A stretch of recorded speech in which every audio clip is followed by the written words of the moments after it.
Yun po, sa aklat po ng Josue, chapter 24, verse 15. Kung meron po kayong Bible. Kung wala naman po, meron tayo sa screen, pero mas maganda may Bible kayo. Yan.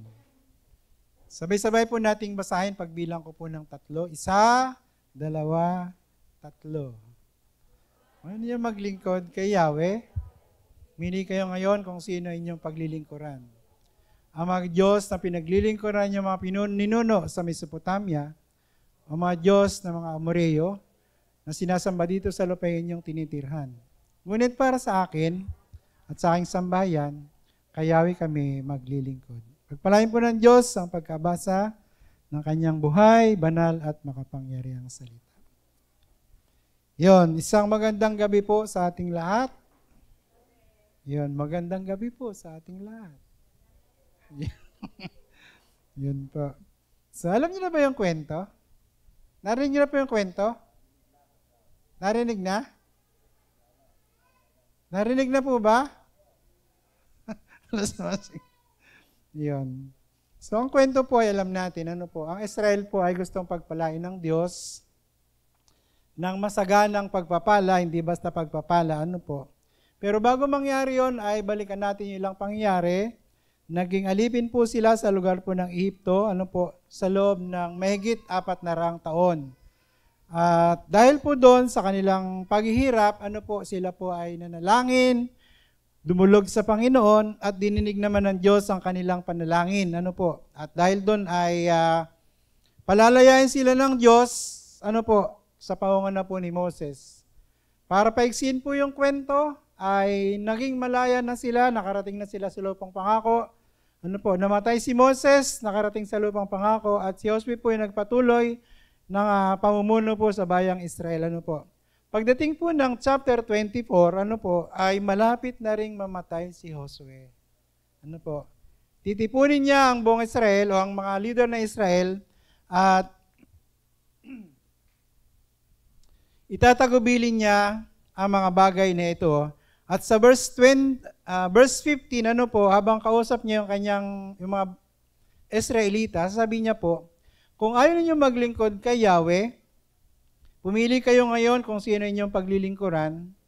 Ang mga Diyos na pinaglilingkuran ng inyong mga ninuno sa Mesopotamia, ang mga Diyos na mga Amoreo na sinasamba din dito sa lupang inyong tinitirhan ng labo. Ngunit para sa akin at sa aking sambayan, kay Yahweh kami maglilingkod. So yun po, hinahamon po ni Josue ang mga Israelita na kung saan po ay sa Diyos lamang talaga maglingkod. Sa pag-aaral po natin sa gabing ito, pinamagatan ko po siya na pagpili. Yan po. Yung atin pong pagpili, ano po, ito po yung magdadala sa atin pong kinabukasan. Tama po ba yon? Tama po yun. Ano po? 2 puntos lamang po nais kong ibahagi sa ating kalagitnaan. Ano po, mula po dun sa ating binasa. Una po ay yung pagpapasya. Sa ilalim po ng pagpili, una po yung pagpapasya. Sa atin pong pagpapasya, ano po, wala pong neutral. Sino nakakalam ng neutral? Sino yung driver? Amen daw. Ano ba yung neutral? Ano ba yung trabaho ng neutral? Wala. Ano po? Yung pong sasakyan natin, ano po? Kahit na siya umaandar. At kung motor man yun, kung ano man sasakyan yun, tapakan mo ng gusto yung silinyador, aandar lang ng malakas na malakas yung makina, pero hindi siya alis doon sa dati. Yun po yung neutral. Ano po? Walang pakinabang. Ano po? Walang pakinabang. O yung sasakyan, ano po, pag naka-neutral siya, pag wala rin siyang, pag hindi siya umaandar, kahit saan mo siya itulak, doon ang punta niya. Ano po? So wala siyang puwersa, wala siyang lakas, so wala po siyang pakinabang. Sa atin pong pagpapasya, ano po, wala pong neutral. Amen po ba? Ano? Kausap pala ng mga taga rito. Parang hirap kausap, ano? Wala pong neutral. Ano po? Minsan po ay meron tayong mga napagsanayan ano po, nag-aral ng banal na kasulatan, nag-aral ng mga Bible school, nag-seminar, ano po. Tapos pag inassign mo siya, ano po, palasak na yun, di po yan, tanggi ng tanggi. Palasak na yun, ano po. Naku, okay na ako dito. Sige, ikaw na lang. Minsan, ganun yung madalas nating naririnig. Tingnan mo yung katabi mo. Baka iyan nyo. Di ba? Ang daming natutunan, pero ayaw paggamit sa Lord. Alam niyo po, meron akong dating kasama. Ano po, baka kilala niyo yun eh. Kung tawagin niya ako noon, best friend. Ano po, alam niyo na? Ano po, hindi pa rin? Kukwento ko sa'yo? Best friend. Kasama ko siya pagpasok ng Bible school, kasama sa mga seminar, ano po. Pag inassign mo siya, ayaw. Ang dami-daming natutunan, ang dami-daming nalaman, ang dami-daming naunawaan. Ano po? Ayaw. Alam niyo ba ngayon, nasaan na siya? Patay na. Yung kanya mga natutunan, hindi pinakinabangan.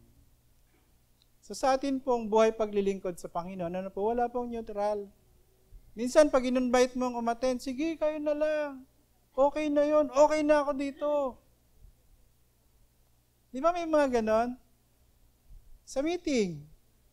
Sige, para na rin ako nandun. Hindi yun ganon. Pag hindi ka nakinig, hindi mo naintindihan. Di ba? So sa atin pong pagpapasya, ano po, wala pong neutral. Sabi ng banal na kasulatan, ano po, yun daw alon na tinatangay ng hangin, ano po, na tinatangay lang ng hangin, walang pakinabang. Nagtanong po ako noon sa babangad, sabi ko, ano ba yung tinatangay ng hangin o ng alon lamang? Sabi niya, basura. Okay. Gusto mo ba maging basura ka lang? Diba? Minsan patay na isda, bulok, lulutang-lutang, tatangilan ng alon. Yun po yung neutral. Ano po? Kung saan lang dalhin, okay na. Okay na ako dito. Okay na ako dito. So napakahalaga po na ating pagpapasya sa pagpili. Ano po? Sabi po ni Josue, kung ayaw niyo maglingkod kay Yahweh, ngayon, kung sino inyong, pumili kayo ngayon kung sino inyong paglilingkuran. Nandito naman dito.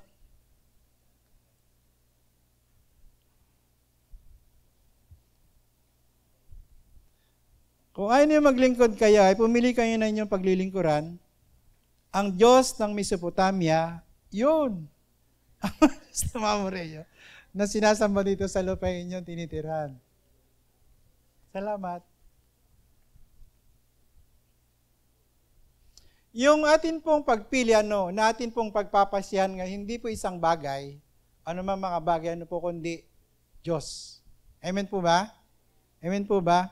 Una po makita natin dyan, yung pong tunay na Diyos. Sabi po doon, kung ayaw ninyong maglingkod kay Yahweh, pumili kayo ngayon kung sino inyong paglilingkuran. Ang tunay na Diyos po nating tinatalakay dito, walang iba, ang Diyos na si Yahweh. Amen po ba? Siya po yung tunay na Diyos. Siya po yung Diyos na kaya tayong pagpalain. Amen. Pagpagpapala. Amen. Ang lina. Pakinggan niyo po ito, verse 3. Verse 3, sabi po dito, talagang madilim. Tinawag ko si Abraham buhat sa lupain iyon at dinala ko siya at pinapatnubayan sa buong lupain sa Kanaan. Pinarami ko ang lahing nagmula sa kanya, ibinigay ko sa niya si Isaac. Ano po? Mapansin natin yun, ano po? Kaya tayong pagpalain ng Diyos. Amen po ba? Unang pagpapala po na naranasan po ni Abraham sa Panginoon, ano po? Yun pong siya at si Sarah po yung nagkaroon ng anak. Napaka-imposible. Di ba? Nangako ang Diyos sa kanya, pagpapalain kita, pararamin ko yung anak, sindami ng buhangin sa dagat. Imposible. Di ba? Pero nangyari. Yung Diyos po na yun, ano po, na gustong ipakilala ni Binahusto sa mga taga-Israel, ano po, kayang-kaya tayong pagpalain. Amen po ba? Sabi mo sa tabi mo, saan ka pa? Diba? Saan ka pa? Sa Lord, sa ating tunay na Diyos. Di ba? Yung mga Israelita po ay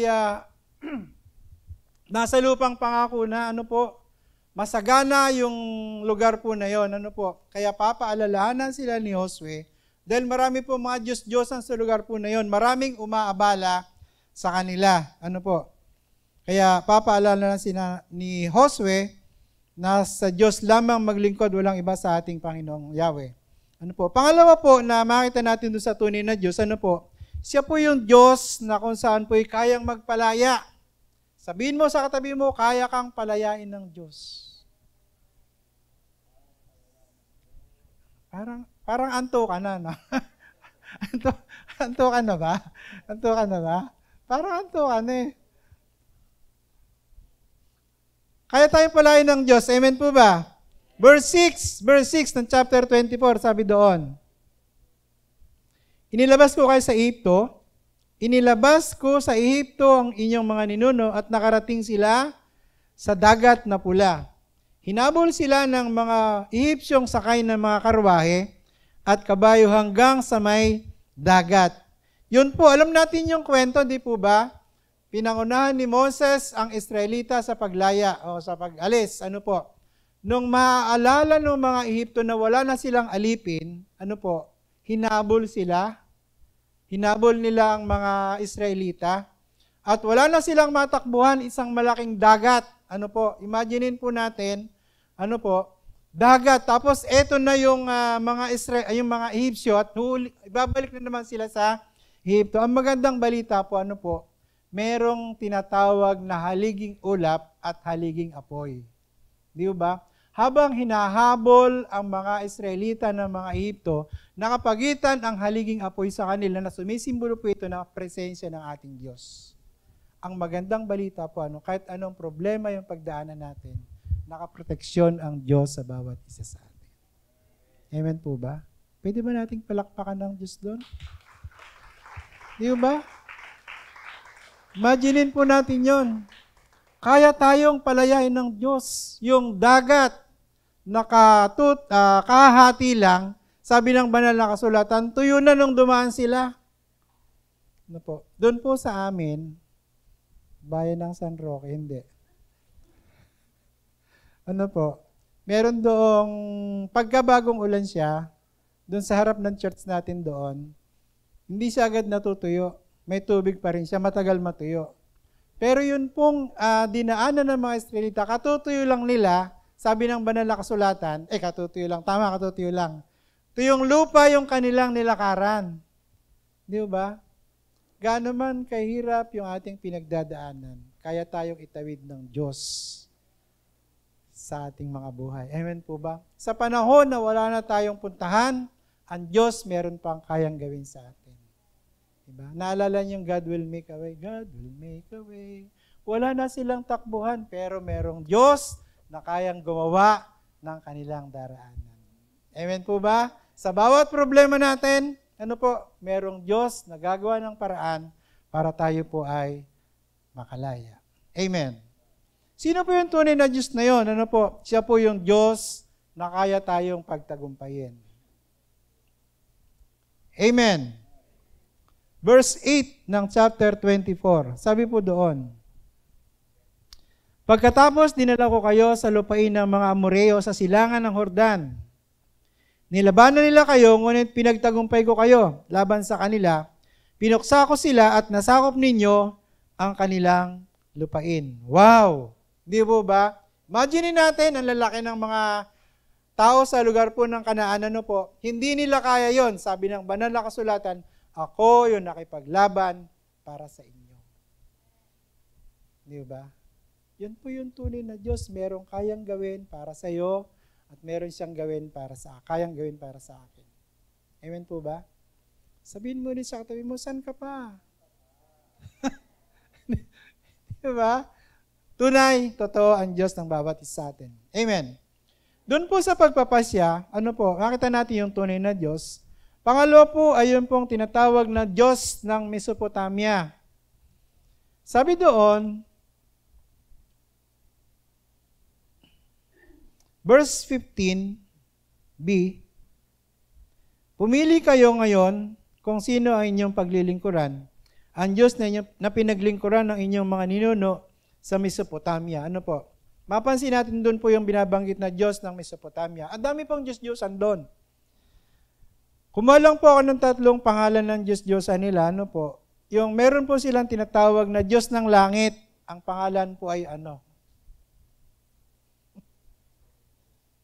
Ano po? Meron po silang tinatawag ng Diyos ng Langit. Ang pangalan po ay ano? Ano po? A-N-U. Ano? Pangalan pa lang niya, hindi mo na alam. Di ba? Ano na? Saan ka pa? Siyempre sa Lord na natin, di po ba? Kilala natin yung kanyang pangalan. Ang dami nilang Diyos-Diyosan. Meron silang Diyos ng tubig, meron silang Diyos ng hangin. Ano po? Naalala niyo? Nanood kayo ng ano? Sino po nakapanood ng Encantadia? Nakapanood kayo nun? Pakita siya kamay. Wala nanonood, ako lang. Matagal na yon. Encantadia. Ay, hindi. Ito, puro Bible binabasa nito. Ano po? Sino nanonood Encantadia? Pakita, huwag na kayo. Si Kuya Daniel lang. Kaming dalawa lang nanood. Kayo hindi. Hindi nyo alam ko kwento ko. Di ba? Hindi nyo alam. Hindi ka nanood eh. Di ba yung, sino ba yung mga bida doon? Sino?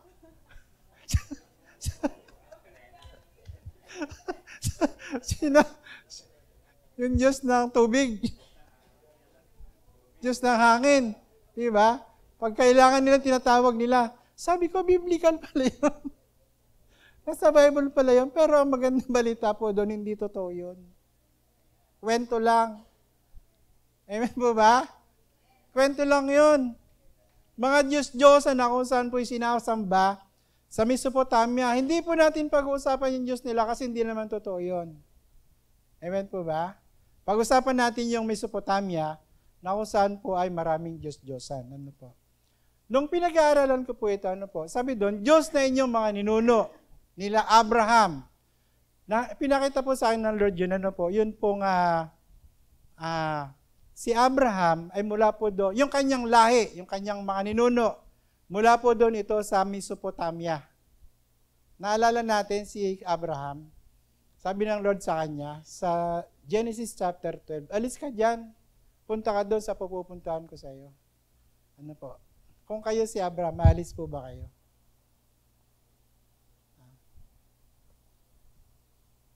Kung kayo, kami sa Taliptip, kahit lumulubog kami, hindi kami alis doon. Mga taga-Taliptip, aalis ba kayo doon kahit lumulubog kayo? Ati nga, ayaw. Gusto nila ng tubig. Medyo sila ng tubig. Diba? Bakit? Sanay na tayo doon eh. Sanay na tayo doon. Kaya na nating mabuhay doon. Kaya wag na kayo magre-reklamo pagkalubog. Ano? Sa lugar namin, marami ng alipong ngayong mga tao. Mabili yung yung catalyst. Pinalalagay sa alipunga. No? Ayaw pa rin umalis. Bakit? Sanay na sila doon. Si Abraham po, nung sabihin ng Diyos sa kanila, umalis kayo dyan, pupunta kayo doon sa lupang yun, pagpapalain ko kayo, umalis sila. Amen po ba? Ano po yung magandang balita? Kung hindi po umalis si Abraham sa Mesopotamia, ano po, pero hindi naman yun yung nangyari, umalis siya, isa rin siya sa sumasamba sa maraming Diyos-Diyosan doon. Tama po ba? Masasanay sa doon sa kanyang mga ninuno. Ano po? Nandun yung lahat ng kanyang ninuno sa Mesopotamia. Lahat na yung sumasamba sa Diyos-Diyosan. Buti na lang. Diba? Inalis si Abraham doon. Diba? Yan ngayon. Diba? Alam niyo po ba? Buti na lang. Inalis tayo ng Diyos doon sa Mesopotamia natin. May Mesopotamia po ba kayo? Alam niyo po ba Mesopotamia nyo? Pinalaya na tayo ng Diyos doon. Amen. Huwag na nating balikan yun. Nung mag-share pa ako sa Babangad, meron pong oras doon. Alas 11, sabi ko, 11! Inaabangan nila yung kasunod. Tatayan sa wedding. Diba? Inaabangan nila yon. Pinalaya na tayo ng Diyos doon. Amen. Di ba? Buti na lang. Inalis tayo doon. Sabi ng banal na kasulatan, mula sa kadiliman, nilipat tayo ng Diyos sa kagila-gilalas na kaliwanagan. Pwede ba nating palakpakan ng Lord? Di ba? Ano yung Mesopotamia mo na pinapaiwan sa inang Diyos? Sabihin mo sa katabi mo, iwan mo na yun.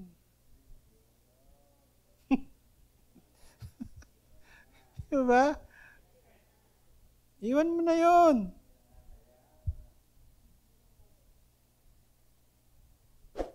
Buti na lang. Inalis tayo ng Diyos doon. Kung hindi, ano po? Noon, dami kong manok na alaga. Buti na lang, ilalas ako ng Diyos doon. Si Mrs. ko, ang galing maghanap niyan. Ano po, ang galing maghanap niyan. Sabi ko, ba't nasusundan mo ako dito sa sugalan? Magdamag, minsan magdamag ang sugalan. Hindi. Sabi niya, tinitingnan ko yung sinelas mo kung nandun sa hagdan. Okay. Okay, sige. Kaya, yung pala, okay. So, meron ako pinuntahan sugalan. Meron siyang tahilan. Tahilan ba yung tawag doon? Meron siyang 3 betang, 4 na betang. Tapos yung seg niya kawayan, ito yung hagdan. Gawa ko yung sinelas ko, nilagay ko doon sa, sa tahilan. Tahilan ba tawag doon? Tapos, dahil hindi yan nakita sinelas ko, sumilip doon sa tahilan. Nakita niya sinelas ko nandoon, nakit uli siya. Ano po? Buti na lang. Di ba? Kung hindi lagi kami naghahabulan sa sugalan niyan. Alam niyo ba yung manunugal? Pagdating sa pamilya, walang pera. Pero sa bisyo, lumilitaw.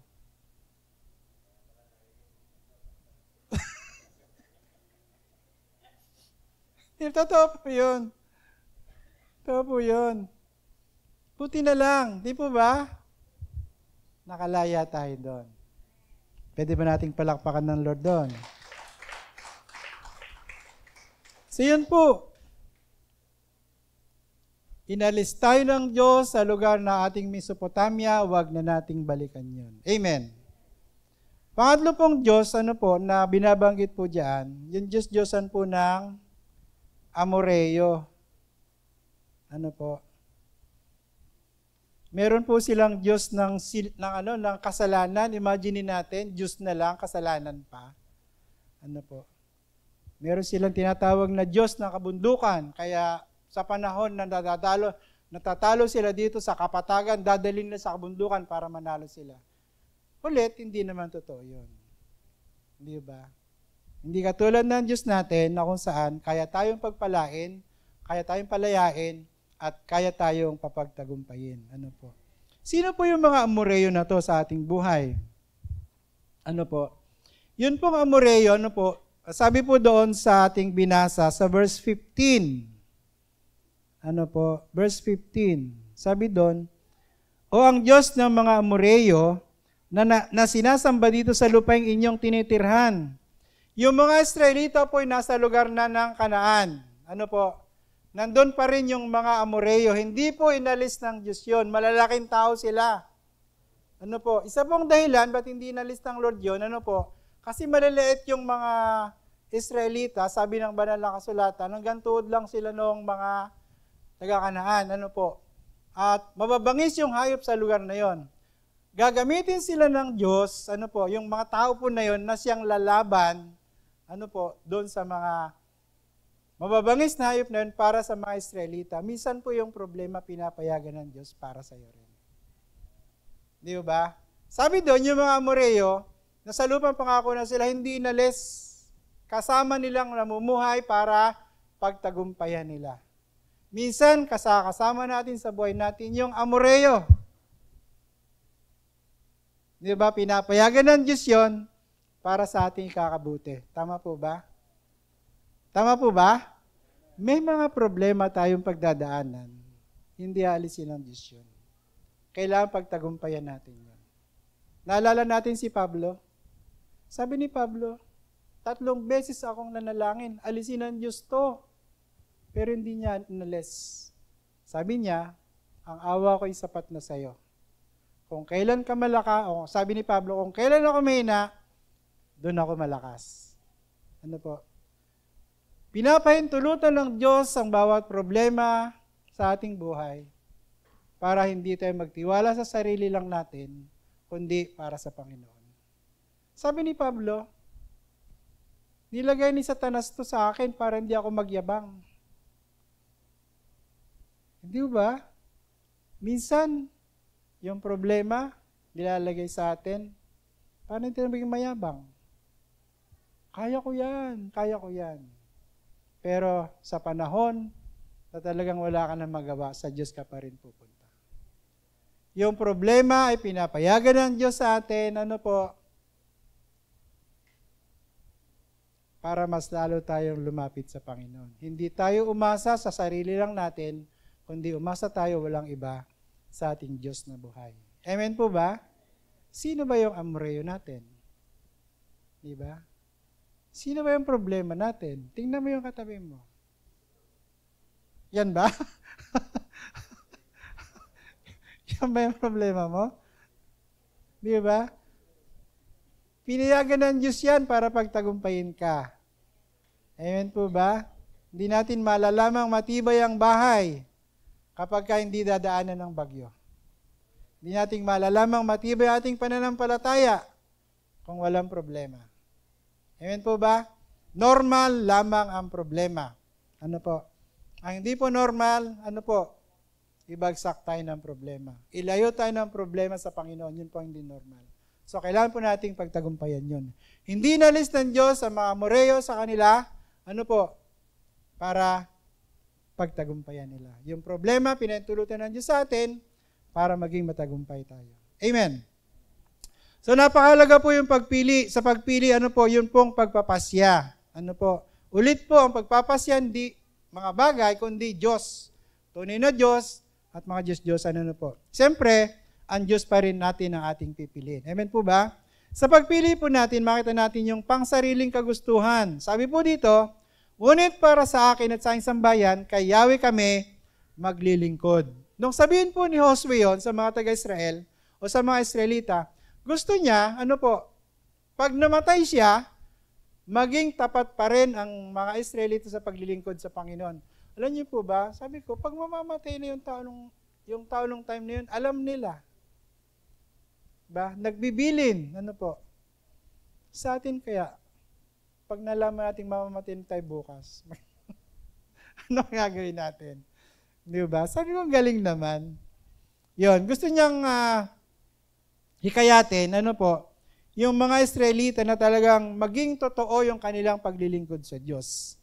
Nung sabihin po ni Josue, anong halimbawa kayang maaari nating matutunan kay Josue sa pagpili ng kanyang mga desisyon?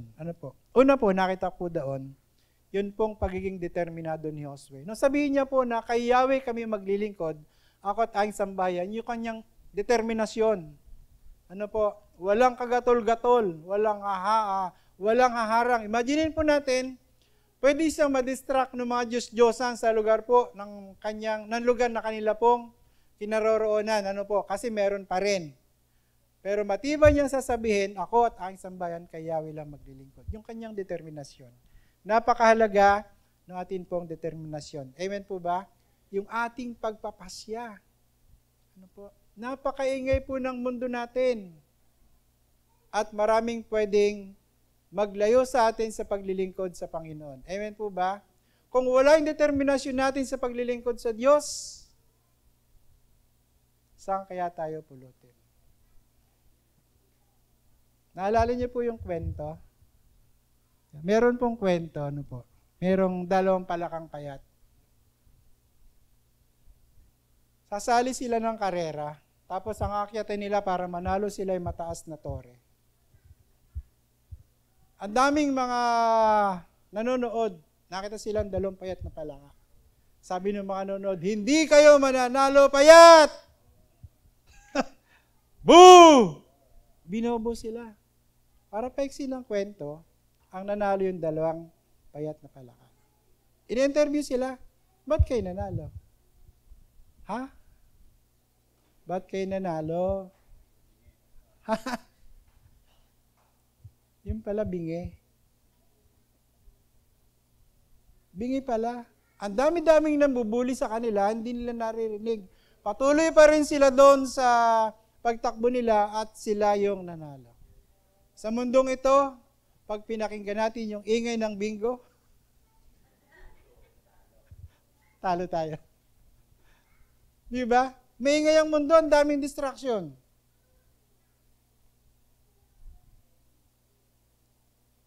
Pagising mo sa umaga, TikTok na yung hawak mo. Di ba? Pag tinanong mo siya, gaano kahaba ang oras mo sa cellphone at saka sa banal na kasulatan? Ano po? Sino po yung tumatagal sa cellphone ng 2 oras? Pakitaas ang kamay. Siyempre, wala nga amin.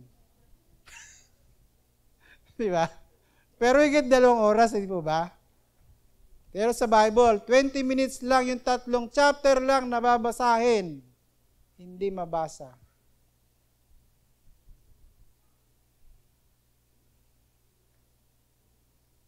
Hindi po totoo kinukwento ko, no? Di ba?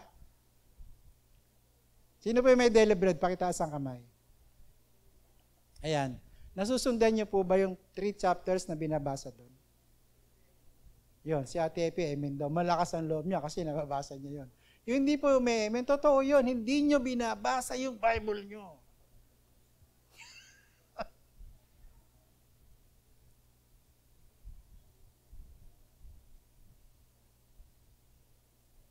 May lumulubog na. Totoo po yun. Ang daming ingay ng mundo na to. Pag wala tayong determinasyon sa paglilingkod natin sa Panginoon sang araw, hindi na tayo mag-church. Hindi na tayo magbabasa ng Bible. Si Josue sabi niya, ako at yung sambayan ko sa Diyos lang maglilingkod. Sabihin nga po natin, sa Diyos lang ako maglilingkod. Nakita nyo na? Ang tamlay. Diba? Sa Diyos lang ako maglilingkod. Hindi ba? Kwentuhan na lang ba naman? Nagpapatalo pa kayo?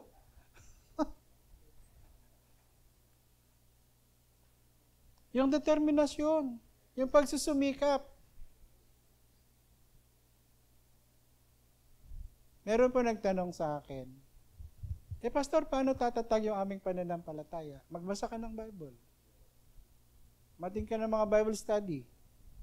5 Steps to Christian Growth. Magpatotoo ka. Mag-share ka. Di ba? Gusto lumago, hindi nagbabasa ng Bible?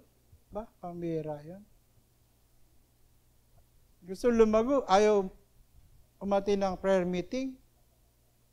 Ikaw na. Di ba? Kumusta yung ating determinasyon sa paglilingkod sa Panginoon? May ngayong mundo at pag tayo po ay lalambot-lambot lang sa paglilingkod sa Lord, isang araw, ayaw na po tayo. Pangalawa po, yung kanyang pagiging tagapanguna. Ano po?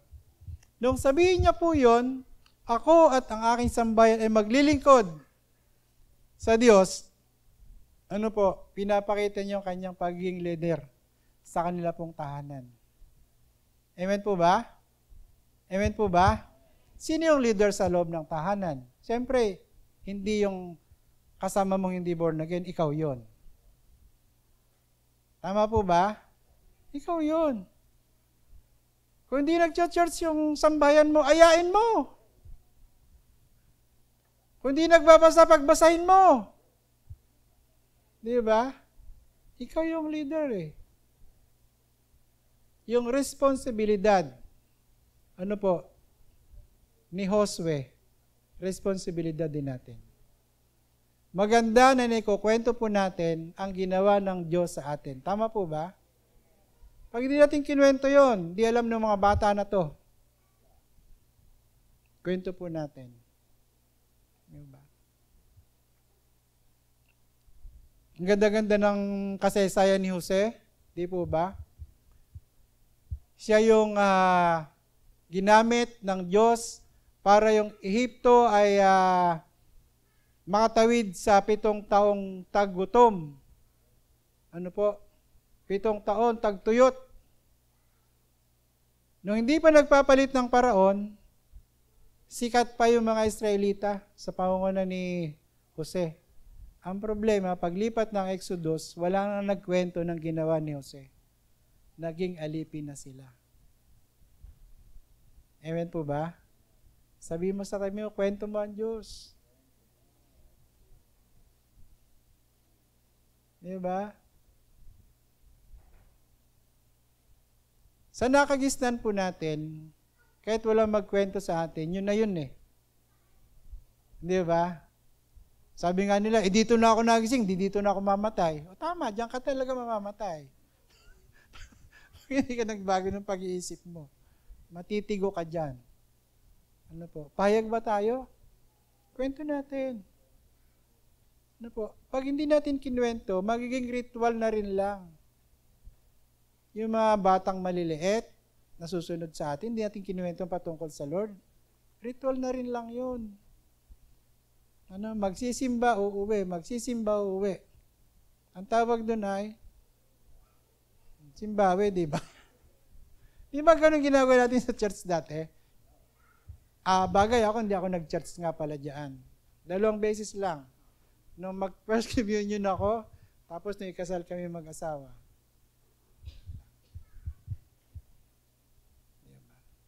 Simbawe. Bakit? Walang kwento. Walang karanasan. Leader ka, ikaw yung mauna sa pananalangin. Ikaw yung mauna pumunta ng church, hindi yung nahuli sa church. Di ba? Imagine mo, leader ka, lagi kang late, tapos yung anak mo gusto mo mauna, ikaw yung leader, mapambira yon. Di ba? Si Josue po yun. Amen po ba? Anong halimbawa? Yung kanyang pagiging determinado, yung kanyang pagiging tagapanguna, at pangatlo, ano po, yung kanyang pagiging tapat na lingkod ng Diyos. Ano po? Nung sabihin po ni Josue yun, kay Yahweh kami maglilingkod, una po, gusto niyang sabihin na yung batas ng Diyos ang kanyang susundin. Amen po ba? Gusto niya pakita na ang batas pa rin ng Diyos ang kanyang susundin. Ako at ang aking sambayan ay kay Yahweh maglilingkod. So mahalaga po ngayon na merong panuntunan tayong sinusunod patungkol sa pagsunod o sa paglilingkod natin sa ating Panginoon. Nung sabihin po ni Josue yun, ano po, gusto niya na yung kautusan po ng Diyos ang siyang magbigay ng liwanag sa kanila pong daraanan. Amen po ba? Totoo po yun. Kung gusto natin ng maliwanag na daanan, sabi ng banal na kasulatan, salita mo isang tanglaw sa aking patnubay, liwanag na tumatanglaw sa landas kong daraanan. Napakahalaga ng salita ng Diyos sa buhay po ng bawat isa sa atin. Nung sabihin po ng Diyos ni Josue, ano po? Nasa Diyos lang kami maglilingkod. Ibig sabihin, ang Diyos lang talaga ang kanilang prioridad. Ang Diyos lang talaga ang kanilang sasambahin, wala nang iba. Kasi ang daming ang Diyos-Diyusan. Di ba? Nung sabihin po ni Josue yun, ano po? Kung sabihin, nais nila na ang Diyos talaga ang magbigyan nila ng kaluwalhatian. Amen po ba? Mapapurihan ang Diyos, maparangalan ang Diyos sa kanila pong mga buhay. Sa atin pong pagpili, ano po? Ito po yung magtuturo sa atin ng atin pong kinabukasan. Napakahalaga po ng pagpili natin. Ulit po, yung pinagpipilian po natin ay hindi bagay, hindi mga material na bagay, kundi Diyos. Amen po ba? Meron po magkaibigan. ramdam nila, alam nila meron silang tawag mula sa Panginoon. Nakatapos silang pa rin ng pag-aaral at yung isa ay nagpatuloy doon sa pagkatawag sa kanya ng Diyos. Isa po siyang sikat na preacher, hindi ko lang mabanggit yung kanyang pangalan. Kaya kwento ko na lang sa inyo. Ano po? At naging matagumpay yung kanyang ministeryo. Namatay siya. Yung isa niyang kaibigan ay naging matagumpay din, negosyante. Ano po? Nung mamatay yung kanyang kaibigan na nagpatuloy sa paglilingkod sa Diyos, pinuntahan niya ito. Tapos, meron nakakita sa kanya, ba't ka umiiyak? Sabi nung nakakita sa kanya, kapatid, kaibigan mo ba siya? Opo, sabi niya. Kapatid mo, hindi po. Kaibigan. So, ba't ka umiiyak? Kasi po, siya tumugon doon sa panawagan ng Diyos. Ako bagamat naging matagumpay, hindi yon ang nais ng Diyos na gawin ko. Kaya nalulungkot ako, sabi niya. Yung atin pong pagpili ang magdadala sa atin pong patutunguhan. Amen po ba? Kabataan po na pasaway, matigas ang ulo. Isang araw, nadaanan siyang patay sa karsada. Sabi ng mga tao sa kanya, ano ba asahan natin sa kanya? Ay di ganyan. Nakuha po ba natin yung kwento? Kung ano yung pinili natin, doon tayo dadalhin ng ating mga pinili. Ang Diyos lang ang piliin po natin. Amen po ba? Siya po yung tunay na Diyos na pwede po nating sambahin, papurihan, pasalamatan sa lahat po ng aspeto natin. Tayo po tayong lahat at minsan pa po nating awitin yung